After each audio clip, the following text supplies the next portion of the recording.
یہی کڑیاں تھی. میں بعض مجلسوں میں کہتا ہوں آگ کا ماتم کرتے تھے مومنین, یا جیسے زنجیر کا ماتم.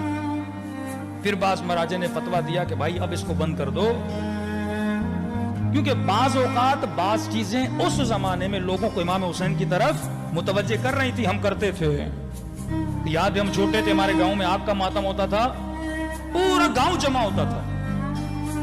اب اس عمل کو دیکھا جائے, ایک عمل غیر عاقلانہ عمل ہے کہ انگارے جلائے ہوئے ہیں, لوگ دوڑ رہے ہیں کہ نماز پڑھ رہے ہیں. بھائی مسجد میں جا کے نماز پڑھو, آگ پہ کیوں پڑھ رہے ہو؟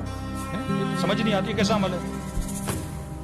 لیکن اس عمل کے ذریعے ہم لوگوں کے ذہن کو امام حسین کی طرف لے جا رہے ہیں. اب اس کو عاقلانہ اینگل دیا ہم نے.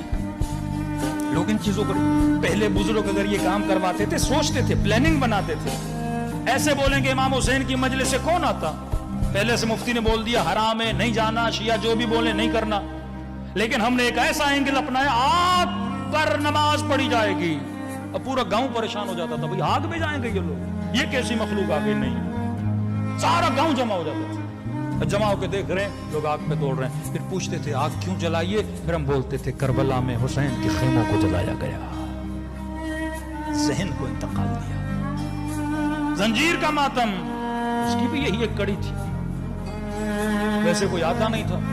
اب انہوں نے کہا کہ بھئی کچھ لوگ ہیں جو چھریاں اٹھا کے خود کو مار رہے ہیں. ایک یونیک چیز ہے نا, کون مارتا ہے خود کو چھری, کون اپنا خون نکالتا ہے.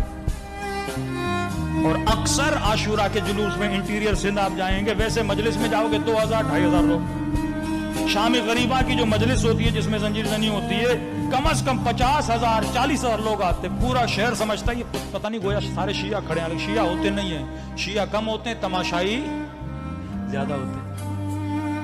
یہ ایک میڈیا اور مارکیٹنگ کی ٹیکنیک تھی کہ ہم لوگوں کو اہل بیت علیہ الصلوۃ والسلام کے قریب لے آئے.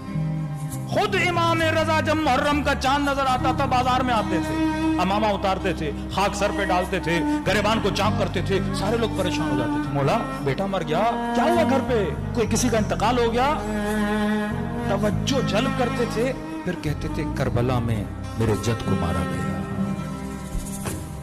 کہتے تھے فرزند رسول ایسے رو رہے ہو جیسے آج کوئی مرا ہو, سالوں گزر گئے, ایسے کیوں رو رہے ہو؟ کہ جان بوجھ کے, کیونکہ اگر ہم غدیر کو مناتے اس طرح تو تم غدیر نہ بھولتے. اب ہم کربلا تم چاہو بھی تو ہم تجھے حسین بھولنے نہیں دیں گے.